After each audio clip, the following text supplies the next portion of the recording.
Hello, everyone. How you doing? Are you taking care of yourselves right now?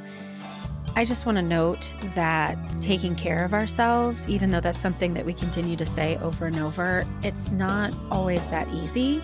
And I had a post on Instagram recently. Somebody had shared, actually, my friend Margaret had shared a picture of Maslow's hierarchy of needs. And at the top is self-actualization. It says, "We are not here." And the bottom is our basic needs and safety. And it says, "We are here." And it was a good reminder that even though we might have aspirations to work out or lose weight or meditate, we might not be able to do those things right now because it feels so emotionally difficult. So I just wanted to let you know that if you're listening to this, that means you're alive. Congratulations for still being alive. And I'm not being facetious about that. I think just the fact that we are putting one foot in front of the other and waking up and putting clothes on, even if they be pajamas, congratulations to you for doing that for yourself. So hope you're taking care. Anyway, I'm Sarah Bueno, and I am the host of Conversations with a Wounded Healer. This is a podcast where I interview other people in healing professions and talk about the intersection of caring for self while caring for others. And I'm super excited to introduce you to today's guest. But before we get to that, let me also do a little shout out for Patreon. If you don't know what Patreon is, it's a website where you can give money to folks who are providing services that you feel like you want to pay for. Because this podcast is free for you, but it does cost money to produce. And I know people are going through a tough time right now. So please do not extend yourself if it's not something that is within your budget. But if it is within your budget, I would be ever so grateful if you would be able to make a donation of any size. Is truly supportive and just warms my heart. So if you go to patreon.com/wounded healer, and that's healer spelled HEALR. I know, guys. I know. Wasn't thinking when I did that. Anyway, I mentioned in the intro for the last episode, I've got a couple of virtual speaking gigs coming up in June. So just wanted to share that information again. On June 3rd, which is a Wednesday at 11 a.m. Central Time, for the Illinois Higher Education Center, I'll be doing a 1-hour webinar on trauma and substance abuse. And then on Tuesday, June 16th at 1 p.m. Central, for the New Hampshire Alcohol Drug Abuse Counselor Association, I'll be doing a presentation on the wounded healer. So if you're so inclined and you are a therapist, social worker, psychologist, or maybe someone who's even just interested, I don't know, I guess anybody can join. If you want to join us there, we will be posting all the information on the show notes for that. So without further ado, let me tell you about today's guests. So I was able to connect with Carrie and Ben via the Modern Therapist Survival Guide podcast. I interviewed Katie and Kurt back in March, and I was so excited when I heard Carrie and Ben on an episode of Modern Therapist Survival Guide, reached out to them and said, "I need to have you on my show too." So let me tell you about their podcast, Very Bad Therapy. So Very Bad Therapy gives voice to the stories that begin with an exasperated, "You would not believe what happened with my therapist." Weekly episodes explore real-life stories of very bad therapy experiences as hosts Carrie Wiita and Ben Fineman seek to learn from diverse guests and experts in the field who help shed a light on how things could have gone better. Supported by scientific research and a mission to bring out the best in psychotherapy through discussion of its worst moments, Very Bad Therapy is a corrective emotional experience for clinicians and clients alike. We just had a blast recording. This was all recorded before coronavirus, so we were just carefree and living it up. So I hope that you really enjoyed this episode with Carrie and Ben from Very Bad Therapy. I can't even tell you how excited I am for this conversation because so listeners, every episode I record, I say we do 10 seconds of silence. My editor likes to pull out some white noise, and there's people like drinking water, like clanking cups or whatever. But Ben goes, "Is this where the silence is supposed to be?" We've already been chatting for like 10 minutes, so I already feel like I'm best friends with Ben and Carrie from Very Bad Therapy, and I can't wait to dig in. How are you guys? Yay, good. So happy to be here. Doing great. Thanks, Sarah. Yay! So why don't you tell people first and foremost, what is Very Bad Therapy and how did it come to be? Go on, Ben. It's your baby. So for background, Carrie and I are both. Wait, hold on. I need to pause. You said it's your baby? Yeah. It's our baby. Well, it is our baby, but like you came up with the idea. Oh. It was ultimately Fair. Yeah. Okay. So you conceived the baby. You conceived the baby, and then like I helped you carry it. I'm getting tremendously uncomfortable already. You don't like this analogy? No, this happens regularly. I always like to see how uncomfortable I can get then. Amazing. For background, Carrie and I are both, at the time of this recording, still graduate students. So we're both about to get our master's in marriage and family therapy. And we met a kind of like a chance occurrence through like a mutual mentor, I guess you could say. We're in different graduate programs. We both live in Los Angeles. And both Carrie and I felt that as much as we were getting out of our graduate education, there was something curious about what was left out of the equation. Specifically, how to be a better therapist, what is actually effective for clients. And we kind of had this parallel process before we met of coming across that research and wondering, why is it that this is left out of what we're being taught? And also, why is it that we're not hearing specific client voices in this process if, as everybody says, they are the most important part of the work we do? And so we got together and thought, well, what if we created a platform to hear client stories, but specifically stories of bad therapy, because we only hear about good therapy when we're learning. We see videos of the people who founded, the famous modalities that we learn doing it perfectly. And that isn't realistic. Nobody is going to go in and do something flawlessly because therapy it's a shared mess. It's a series of mistakes. I love that, a shared mess. Yeah, that you sift through together and co-create something amazing. And we only learn about what looks amazing for the most part in grad school. And so Carrie and I said, well, let's create a platform to invite people on, not just to share their experience, but what goes wrong so we can learn from our mistakes. Because in my personal opinion, that's the best way to learn is by seeing what you did wrong and repeating it until you do it right. And it's really hard to know what it is you're doing wrong in therapy because there really isn't a way to get that feedback.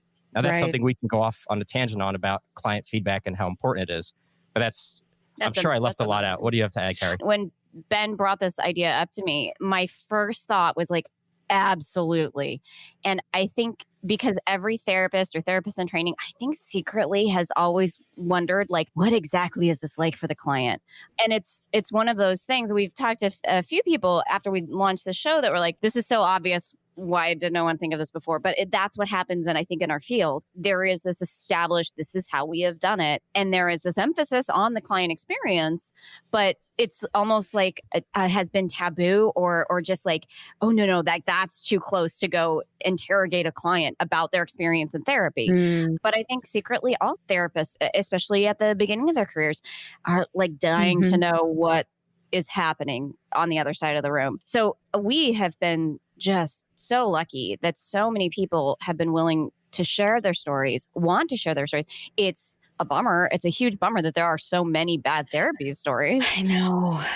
But it's been great for us, I think, on a selfish level as clinicians to hear all the different ways in which things can go wrong or can be perceived as bad experiences by clients. So that's what I think we've found to be the most valuable about doing the show.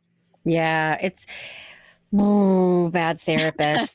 Man, honestly, that's part of the reason I started this podcast too, because not necessarily from the realm of therapists being bad, but from the realm of watching people not engage in their own self-work, which is absolutely crucial. And so I wanted to be a voice for that and an inspiration for people to recognize that it's not optional. Like you have to do it. Absolutely. Yeah. And if there's like a nice middle ground where if a lot of the therapists we hear stories about did the kind of work that you and your guests on this show talk about, Carrie and I probably wouldn't have a podcast. Exactly. Right. But I also want to speak to the notion of bad therapists because you had reflected on that. And I think to some extent, we're all bad therapists at times because so much of it is in the variability between the client, the therapist, and the fit. Now, some therapists are way worse than others. We've heard stories of therapists asking their clients out on a date, or therapists physically tackling their client. I didn't listen to those episodes yet. Jesus Christ. Yeah, stuff that goes beyond the pale. And like those, I think you can just like confidently place in the bucket of bad therapy. But we've also heard stories where at least I've reflected have been like, oh shit, I've done those things. Right. And so much of it is Mm-hmm. how it's received by the client and the space you create so the client can say, I don't feel safe, or this isn't okay. And if Right. you as a therapist don't take that step, you're going to do bad therapy. Right.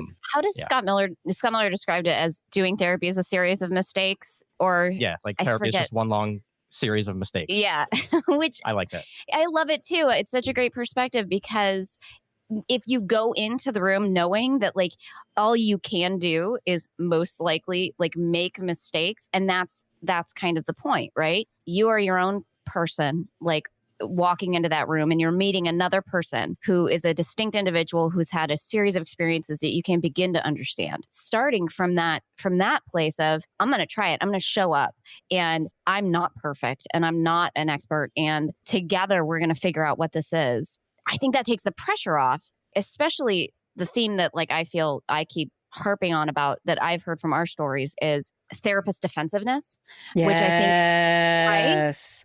Like that seems Preach. to be at the root of like almost every bad experience. And Right. defensiveness comes from, I can't make a mistake. I wouldn't make a mistake. I'm the therapist. I'm the one in Right. control in the room. Whereas if you're coming into the room from a place of humility, from a place of, it's okay if I fuck Mhm. up. Excuse me, can I swear on the show? Sorry. Please. Oh, okay.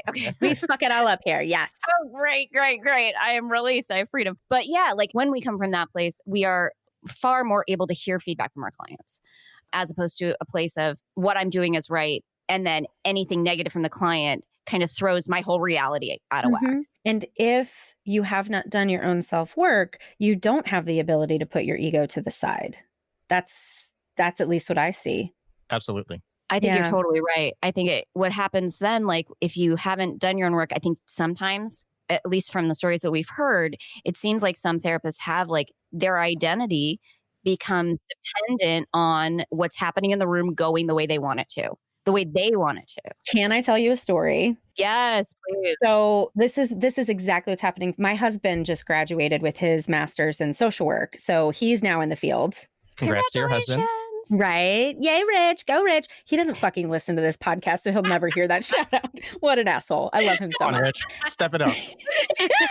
So he came home one day and he basically does like clinical case management for really complex older adults and their families. And there was a situation where the client was essentially like, you're not doing what I've asked you to do. And Rich is getting yelled at. And Rich comes home and he's just like beating himself up. And he's flipping between beating himself up because he clearly didn't do the right thing because the client isn't happy. Or on the other hand, he was blaming the client for just being an asshole. Right. Right. And so it's funny because when he comes home and he starts to talk about work, I'm like, do you want me to be a wife or a supervisor? And such a good question. and he said, supervisor, like, go ahead and do that. And I was like, so when our worth is tied to the outcomes of the client, that's when we get caught in this binary of either I'm bad or the client's bad. And so what is the work that you need to do in order to be able to show up in this place and not take this personally, or at least be able to soften that loud voice in your head when this person is yelling at you? Yes, absolutely. I'm curious what prompted you to focus in on this specific issue and realizing like how critical self of the therapist work is. The initial reason I was featured on another podcast before I even thought about starting my own podcast, and the interview got so much positive feedback where people were telling me, I've never heard vulnerability and professionalism held in the same space at the same time quite like that. I love that. And I was like, are you kidding me? This is how my friends and I move through the world. So I just need to record these conversations so that everybody can hear this, because I knew I wasn't unique or special. I knew that we could continue these conversations into infinity and that everybody could recognize that. And one of the biggest compliments, I literally got an Instagram message today from a person who is entering the field and just got into grad school. And they said, I thought I was too anxious to be a therapist because I just didn't have my shit figured out yet. And I hear that all the time. And that is what this podcast is for, is telling those folks out there who've been in pain and who've had trauma and been hurt and don't have it all figured out, that you are the ones who need to be therapists because you are willing to do the work. I love this marriage of the themes of both of our podcasts, that Right. it's not just okay, it is a feature of human existence Right. to be wounded, to be flawed, to make mistakes. And it's the same exact thing as a therapist. And Right. having those qualities makes you a human being. It makes you a therapist. The work is around what happens afterward. Are you open to not being Right. defensive about yourself as a Yes. person or yourself as a therapist, and to bring that all together so you can be with a client and just create safety that it's okay. This is all of us. Now let's create something amazing. Exactly. Well, that's a really good segue to talk about you guys. So, what is it that made you decide to be therapists? You first. Me first. Wow. Okay. Actually, What? can I say something that isn't necessarily answering the question first? Yes, of course. Yes. I have been not dreading this question, but I think curious about Interesting. how it's going to feel to answer, in part because in our podcast, we interview clients, we Mhm. interview like experts in the field, we look at Mhm. research. We very rarely bring in the themes Yeah. that you bring out so well in your guests and in yourself on the show. And I don't think that's an accident, at least for me. Like my way of being in the world is very other oriented. Mhm. And so the idea of talking about myself, talking about my story, talking about, my wounds, all of it feels so, in a sense, I think I'll own the fact that it feels uncomfortable, especially on this Yeah. kind of platform. So, That's why I'm going Carrie, first. you go first. Well, can I speak to that? Because I think Please. Mhm. you know the beauty is that you showed up and you're willing to do it anyway, right? And I think that fear is what stops so many people from taking courageous actions in their life. So I'm grateful that you're showing up even though you're uncomfortable. Thank you. Ben does that so much, and he is. That's I know awesome. he's going to get so embarrassed right now because I'm just going to praise him. But he is actually one of the most other-oriented people you will ever meet, and he does get so uncomfortable when people praise him. Uh-oh. So I he's know, I getting a love it. double dose right now. Right I see. now, If he's you guys could see his face, he's getting red. He's laughing. This is also in part how I like to make Ben uncomfortable.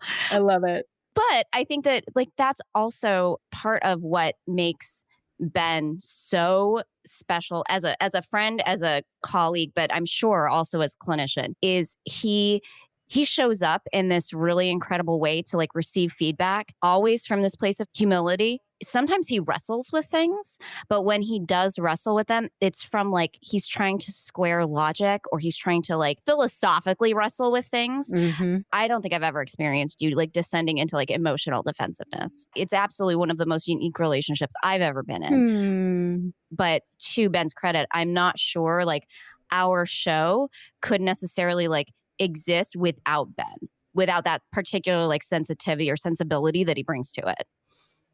Damn. Aw, Thank you, right? You're I welcome, really appreciate that. Ben.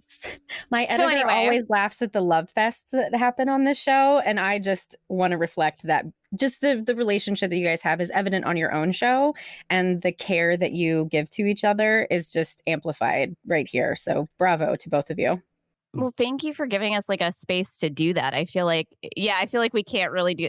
Well, if we do get into too much personal stuff on the show, Ben tries to edit it out. So I'm just kidding. I'm kidding, Ben. Only a little. But yeah, I think we have a really great dynamic on the show, Mhm. and in real life. Except I'm always late, and Ben always has to remind me to do things. But he's very forgiving. Amazing. So, Carrie, you were saying about your That'd own be me. personal story? Yeah. How'd you become therapists? Yeah. You see how I turned that around? You see Right. how I reflected that right back at you? Okay, yeah, I'll start. So I started out my life in, Sarah, this is probably going to come as no surprise to you, in the entertainment industry. I was an actor for a very long time. And so that has been my career, or had been my career for many years. And at a certain point, sometime in my early 30s, I just really realized in many ways it was not how I wanted to spend the rest of my life. It wasn't there were certain fun things about it, but values wise, what I wanted to do with my time here on the planet, it was not exactly matching up. So I had a real crisis of career, of what I wanted to, who I wanted to be in the world. And so really it was a very pragmatic, sit down and what kind of job do I want? And Mhm. I'm completely unashamed to say high on my list was auditioning. I had to drive all over the city every day of the year, constantly be available to go anywhere. I have no idea like what the next day is going to look like. So I wanted to go to the same office every day. I wanted to have a parking spot. Mm. I wanted to sit on a couch. And what was really important to me was to do something that I felt I was suited to, that I would enjoy the work, but that also I could feel like I wasn't waiting to get to a point where I could do something good with what I was doing. I wanted whatever I did to make me feel good going home at the end of the day. Like I put something out there that wasn't just making somebody else money. So, I mean, that's kind of where I was looking into dog training for a very long time because I love my dog. Then somehow like fell into, my brother is a child and adolescent and forensic psychiatrist. My mom was a pediatric nurse. So the field I was aware of the field. And so at some point in there started like kind of looking into that. And the more I looked into it, the more I realized this was such a great fit. And early on in my Googling, just my Googling of the field, one of the first resources that I came across was Ben Caldwell's blog online at psychotherapynotes.com, which is, I mean, I don't know, like in reading those posts, I just thought, oh my God, this is what people in this field are like. I need to do this. I want to be around these people. So that's how I ended up, in the field. And I honestly, like, best decision I have ever made in my entire life. Every day I'm like feeling, I mean, I may be like frustrated and overwhelmed with all of the things, but on some level, I feel like every day I feel fulfilled and like I'm doing something of purpose. So that's how I ended up here. Fab. Ben? I think in some ways how I ended up here is similar to Carrie in that I was in a profession that felt like inherently unfulfilling. So the day I graduated, I got my undergraduate degree. My partner at the time and I packed up a U-Haul and drove from Boston to Las Vegas so I could try being a professional poker player. What? And I did that for 12 years. What a backstory. I am loving this. I did that for 12 years, lived in Las Vegas for 10 of those 12 years. Holy shit. And it's a great job to have for many reasons. There's a lot of freedom and it's exciting and fun and challenging. But also, as I said, it's inherently unfulfilling. It is a zero-sum game. My wins are at the expense of somebody else. My happiness is oftentimes at the expense of somebody else. And it's not like one of those card counters who plays blackjack and beats like a faceless casino where there's no guilt in, taking money from billionaire casino owners in that context. But I think there's a lot of guilt in winning money from somebody who you get the sense is losing money that they need in order to live a fulfilling life. Wow. And over time, that sense of dissonance grew and grew in me. And then after 10 years in Las Vegas, my partner who I moved out with, he and I split up. And in that moment of something of a midlife crisis, I think you could call it, I realized I just wanted something that resembled a completely clean slate. So I left Las Vegas and moved to Los Angeles. And within short order, found myself doing my own work, reading a lot of books on psychology, on Buddhism, on philosophy, and connecting to something that I think felt dormant inside of me. Like it wasn't something new. It was just something that hadn't been awoken yet. And in doing that work, realizing how much I didn't want to be in an environment that is sort of fueled by material excess, that is fueled by taking from others and wanting the exact opposite of that. And the more I touched on what felt so deeply true in myself, I realized that I'm not a special human being. This is something that exists in everybody. And what better path forward than to be a helper along that journey for others? And so that sort of nudged me into going back to school and getting my master's. And like Carrie said, I feel like it is the best decision I ever made because truthfully, I do it for myself. I know it sounds kind of paradoxical that the work that is directed at others is for myself, but I feel like I get as much, if not more out of it than my clients do. And the day that stops being the case, I'm going to reflect inward and kind of worry about what's happening. But it isn't altruistic. I mean, it does good in the world, but I get so much out of it that I just feel like so fulfilled. It feels so meaningful. I've never once woken up and said, oh man, I wish I didn't have to go see clients today. It doesn't mean I look forward to it. Right. every single time. It just means that when I go to work and when I leave work, there's something in me that has been nurtured, that needs to be nurtured for me to be as happy as I can be in life. And I didn't get that really at any point until becoming a therapist. So I'm just so tremendously grateful for being in this field and the relationships I've built. It's been just incredibly humbling and fantastic. Well, you both are amazing. First, I love you. We're best friends Aw. already. The interesting thing that I'm hearing from both of you is that there's something about the changing of careers that creates some space for humility in a different way than I think I'm seeing some of my students who go straight through undergrad to grad school. Especially, I don't think you guys have this in the marriage and family, but in social work, we have what's called the advanced standing degree, where someone can get their BSW and their MSW all within 5 years. Wow. And there's so much life experience that's missed that I heard in both of your stories, where you're like, you're doing a thing, you're like, I'm good at this thing, so I'm going to do it. And then at some point, there had to be that internal self-reflection of, this isn't doing what I thought it was going to do for me. And for folks who go straight through, there's no forced reflection. I think that's so true. Ben, you're super into research, I know from listening. So have you seen any research on the difference between career changers who go into this field and people who go straight through? I haven't seen that research, but I have seen research that may challenge your hypothesis. Is that okay Tell me more. to bring up? Duh. So there are so many things that we assume are correlated with being a better therapist, having better outcomes with clients, that don't bear out in the research, and age is one of them. So it's not specifically what you're speaking about, but it doesn't appear that a therapist who is in their 20s, for example, has any kind of deficiency in terms of their ability to be with clients as somebody in their 30s, 40s, 50s, and so on. So I don't know how that maps on to what you and Carrie were thinking, but I'll just put it out there into the world for people to process. Well, I think that, and this is what I love so much about when Ben does bring up the research, because it's such a good reminder that what like my personal experience maybe, it may not be the entirety of the story, which is, again, humility reinforcing, right? I feel like what you're talking about, Sarah, I feel has been anecdotally my experience, not in terms of like better outcomes for clients, but yeah, in terms of the MFTs that I have known, like my colleagues who are younger, who went straight from undergrad into the graduate program, or maybe just took like a year or two off. It's not that I think some of them are just brilliant therapists. I mean, like better than me. I mean, like some of them are just already like fabulous. But I think what they struggle with, in addition to that I don't, is that insecurity.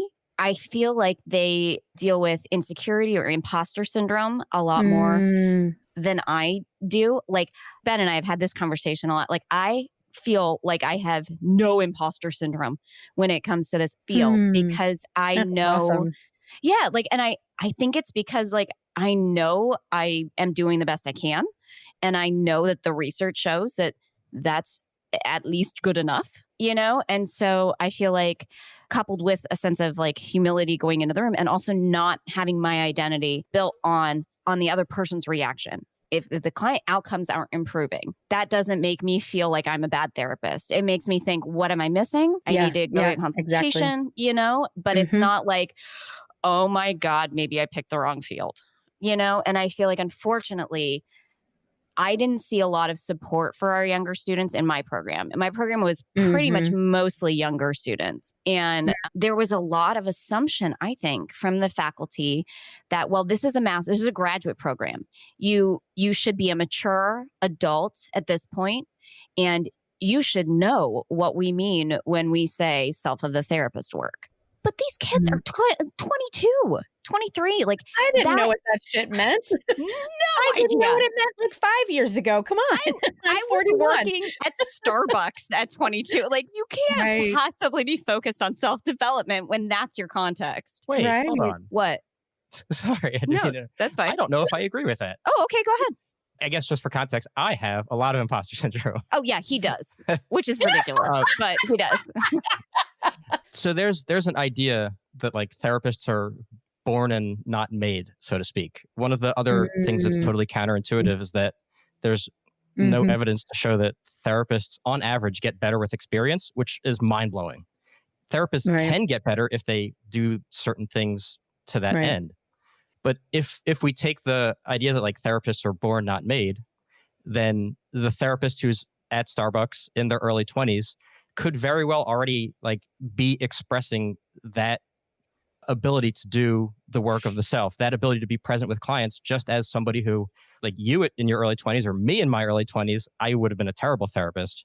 And it's not that I necessarily got there from a place of inadequacy, but rather got to where I was all along and just sort of brushed off the things that kept me from realizing what that was inside of me that let me be a better person, a better therapist, etc.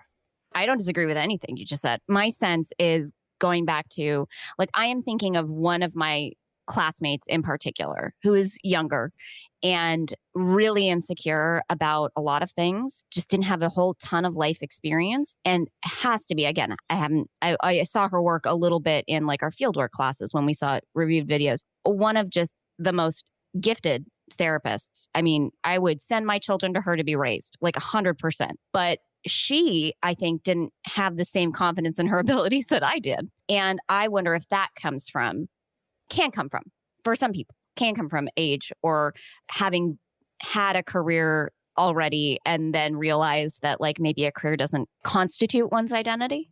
I don't know. Mm-hmm. That's all I'm thinking of. And I guess I'm saying, like, I hear what you're saying, and I totally agree with you. And I think that there actually are some very young people who do have that self-awareness and are totally ready to go. And for them, I think that's a great idea. So I'm so sorry to interrupt. The thing that I heard you say that I think is so important is for the young people who are going into this field, they need the support to be able to develop this stuff sometimes. That's what I heard you say that is missing. It's missing in all of our programs. I mean, I only teach at 2 universities, but I've got a lot of friends who teach too. And from what I hear about, your experiences, there's no time for us as professors to really mentor some of the folks who need it. Things move so quickly. Like, I'm teaching at an online university and I have 8 weeks and 90 minutes once a week in order to teach them everything about addiction, right? And so the task that I have in front of me, it doesn't include mentorship, which is really why I went into teaching in the first place. And if we had more of a system that was supportive of nurturing all of these things that we're talking about that we know are so important for this career, it would be a whole different story. Mm-hmm. Absolutely. Well, this might be a good space to shift into the healer question, which I'm guessing strikes fear in the heart of Ben, potentially. I don't know. Can I share my process around answering this question? She hasn't even asked the question yet, Ben. Okay. Sorry. Then you can share your process. Well, how do you feel about the term healer?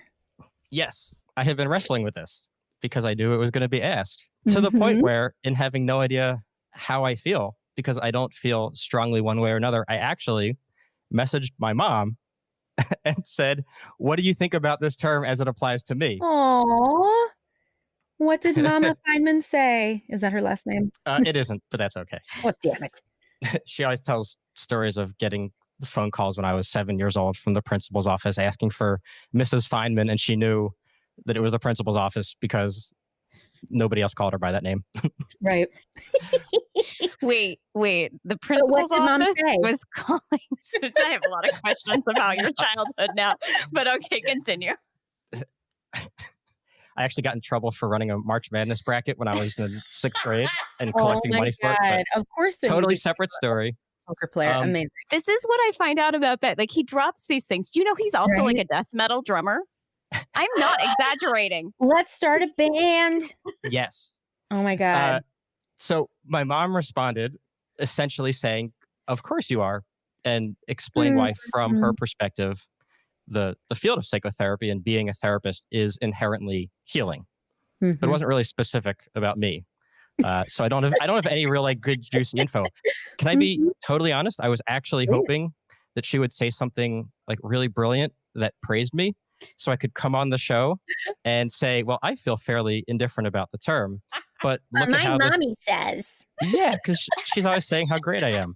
But I didn't get that. I got a fairly boilerplate response about as it pertains to the field itself. But I guess more specifically, I do think the term healer applies to me, but I feel strongly, at least on a personal level, to not dictate that it does in all of my relationships, to not bring that in Mhm. to work with clients with the expectation that I am a healer, Mhm. so that if something doesn't go well, if there isn't progress, that, well, if I'm a healer, it must be located outside of me.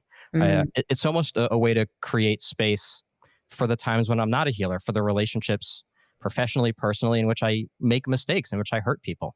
So Mhm. I do think I'm a healer. I also think I hurt people. And I think it's not necessarily for me to decide what label to affix to myself, which is not necessarily, I think, the answer that most people give on the show, but it is what feels right for me. It is the first time somebody has reflected that I am a healer and I'm a herder, essentially. And I really love that reflection because that's true. Yeah. Yeah. Wow. Thank you, Carrie. You're welcome. Yeah, I mean, I guess my initial reaction to like, am I a healer, is very much from a kind of a postmodern reaction, which is like, that sounds like I'm applying healing to others, right? And that's very much like antithetical to how I approach the work. However, I've also been I'm interested or concerned or obsessed with, I'm not sure what the right term is, how our field is seen by clients, by lay people, by people who aren't in the field, because I think that's really critically important. Like, it's less important how we see ourselves and more important how we are seen. I'm very aware that most of our clients come into the room because they've struggled with something for a very long time. They haven't been able to fix it or be healed. And so they come seeking that, and whatever that means to them, whether it means like some sort of emotional catharsis, whether it means like CBT tools, like whatever it means to them, they are in a sense seeking that. And so I do think if I'm presenting myself as a therapist, then I have a responsibility to show up how that person needs me to show up for them. And so if that means being a quote unquote healer, then awesome. It's still not going to change the fact that I don't think I can apply something to someone. I can work with or facilitate, but I have a lot of respect for how our culture, how Western culture views medicine, the medical structure, and psychotherapy, which for better or worse has been kind of swept into the greater medicalized framework of care. And like, we may hate it as therapists, but our clients, that's the story they're getting from our culture, is that psychotherapy is medicine for the mind. Take it. You'll be great. And as Ben has, shared so much research on our show that suggests A Heart and Soul of Change is a book I obviously cannot recommend enough. And it consolidates a lot of the research over the past several decades about psychotherapy, what works in psychotherapy, what is actually effective. And one of the things that is demonstrated to be time and again the most effective in psychotherapy is buy-in from both the client and the therapist. And that is what leads to positive client outcomes. And so I guess that just speaks to, like, for me, if healing is what my client needs from me, I need to buy into being a healer. Sarah, can I ask you a question? Sure. Is it possible, in your clinical judgment, that the podcast that Carrie and I co-host and our comments on your podcast is one large defense mechanism to stay focused on other people and research to avoid doing our own work? It could be. Yes. Yes, it could be. I'm becoming acutely aware of this tendency of ours, and I'm really hoping to get some feedback. Well, I mean, truthfully, and I don't mean this to sound patronizing in any way, but in this point in your career, this is where you should be. You should be focused on, how do I take care of these people? Because just being with a client is absolutely, that is the number one thing, right? Our presence, our care, our ability to connect and have empathy. And we have to have skills, because if it were literally only relying on being with someone, then we wouldn't need therapy at all. So what I'm hearing you guys go through is such a natural process of combining the desire to care for others, the desire to do the own work, and the desire to develop the tools in order to actually truly help people transform and heal. That's what I'm hearing. Absolutely. Something that rubs me the wrong way in the field is there is sometimes, I think in some corners, an overemphasis on the therapist experience, like Mhm. what's coming up for the therapist in the room, or which then becomes to sometimes, I think, the detriment of the field, an emphasis on what is coming up for the therapist all the time in all spaces. Mhm. And sometimes, like, and I don't know, Sarah, if this has been your experience, but like for me, I have been in rooms with therapists, consultation groups, supervision groups, where it feels a lot more like acting classes I've been through, where, Mm, mhm. there is this kind of a elevation or this like glorification of the emotional experience and expression of the therapist. And Mm. I strongly believe there is a difference between therapists like kind of wallowing in their own experience Mhm, and mhm. therapists reflecting on what is Yes. coming up for them, what's happening for them, and being aware, I think, in a very mindful way of how that might impact their care of a client. I think there's Mhm. a time and a place for therapists to go through their own emotional experiences, whatever that may look like. It's our own personal therapy. Right. And supervision. Yeah. See, okay. Also, but to supervision, I feel like there is a line that is crossed in my experience too many times where supervision, which is time limited. I don't know how you guys do, but we mostly have group supervision. So it's multiple Mm. clinicians with lots of clients for 2 hours, sharing 2 hours a week. And That would be restrictive. it's very restrictive. And you're encouraged to not take up too much of the supervisor's time outside of your supervisory Mhm. session. Like, don't email, don't call too much, because generally they're at this stage in our career, they're volunteering their time to supervise. So those 2 hours, in my opinion, if they can't be reserved for our clients, we're doing our clients a disservice. And I think sometimes it does get hijacked by Mhm. clinicians who are encouraged from who knows like what corner, but to use that as a space to go through their own personal experience. Well, I think let me tease out something there because there's like you said, there's a difference between wallowing and reflecting, and I think Yeah. there's a difference between using supervision to work through the feelings that come up as they relate to your ability to care for clients, and then there's you just Mhm. taking up space with your own emotions. And that's 100%. and that is for the supervisor to be able to tease out, not for you to tease out yourself. And I do a little bit of group supervision, but most of it is one-on-one. And in that, I'm usually trying to elicit more of the emotion from my staff and from other people that I supervise because it's like the spectrum, right? Like some people are too emotional and I'm trying to pull them towards the center, and some people are less emotional. I'm trying to pull them towards the center. Yeah. Yeah. And I think if you're teasing out, like for clinicians who like what kind of emotion is coming up for them around something they're wrestling with a client relationship, with a client who's maybe not progressing or something like that, I think is so critical. That's the self of the therapist work that we're talking about, right? But maybe I'm just like laying this at the feet of supervisors when, or Yeah. not. Maybe I'm not doing it enough. Maybe that's part of it. But I do think it's a special skill, right? For a supervisor to be able to hold space for a clinician who's kind of having things coming up for them and help tease out those pieces that are the connective tissue between the client or the clinician's experience and the client's treatment. Yeah. Yeah. I was just wondering if that was the longest answer you've gotten Wow. to what you think about the Wow. term healer. Now you're just being a dick, and I love it so much. This is like the critical piece of Ben Fineman is like, I will talk forever. And Ben always cuts me off. And he's been getting more and more afraid to cut me off. And so it's like, I start rambling more and more. And I'm like, this is great. Well, what you're saying is really important, and there's so much involved in being a therapist. There's so much that we're looking at. There's so much that we're holding. And so I think it is important to really talk about this and break it down and, see from your perspective as the person who's being supervised, and my perspective as the person who's supervising, and my perspective as a professor, and all of these different angles. Everything is worth talking about.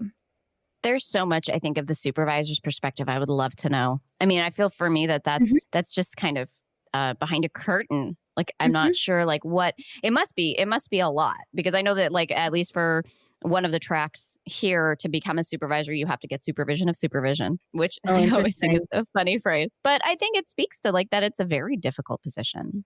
Well, because truly, I've never been trained to be a supervisor. I just had really good supervisors and I emulate them. That's what I Mm, do in my mm, work. And what I'm thinking about when I'm supervising is there's one holding space for me and the therapist, and then there's the holding space for me and the therapist and the client.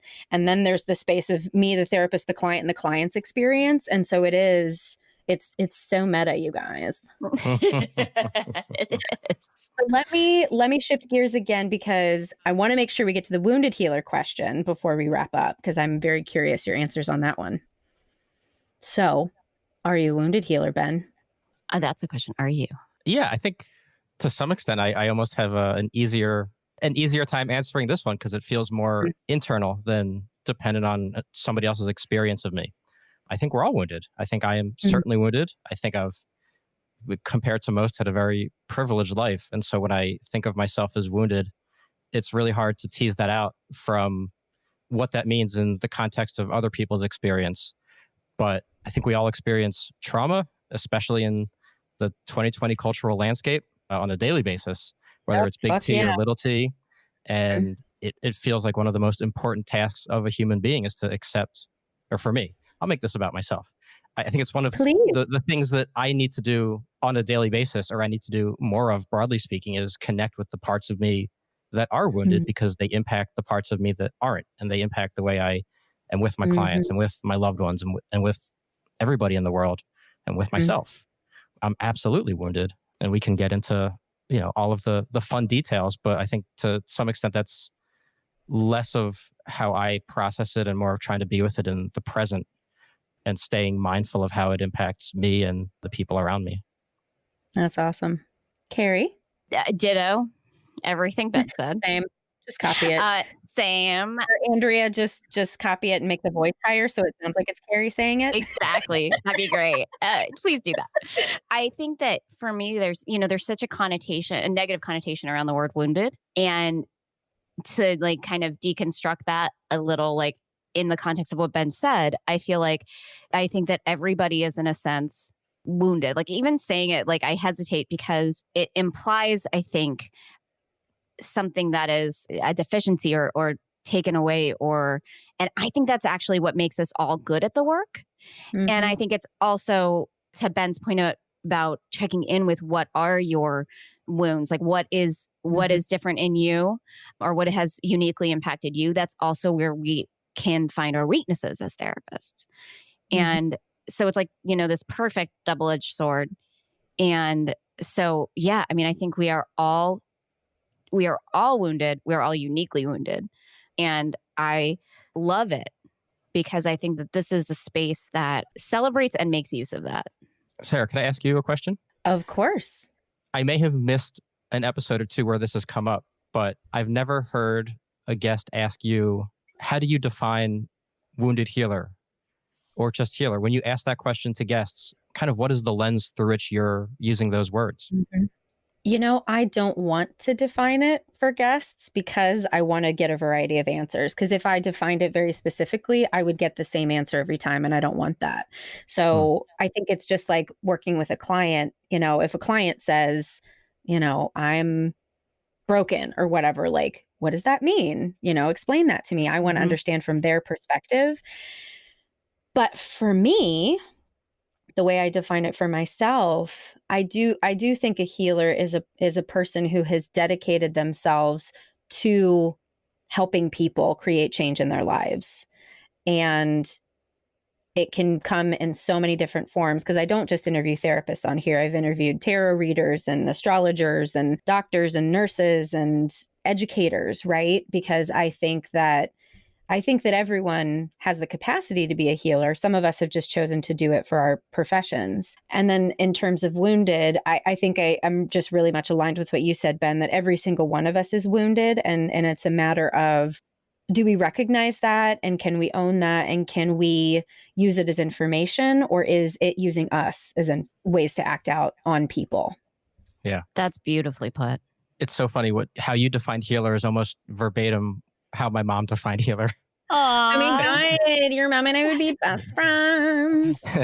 And just on the topic of, all the variety of guests you have on the show, I know we've talked a lot about psychotherapy, but one of the coolest things that Carrie and I have learned on our journey is the importance of the relationship between the healer and the person being healed.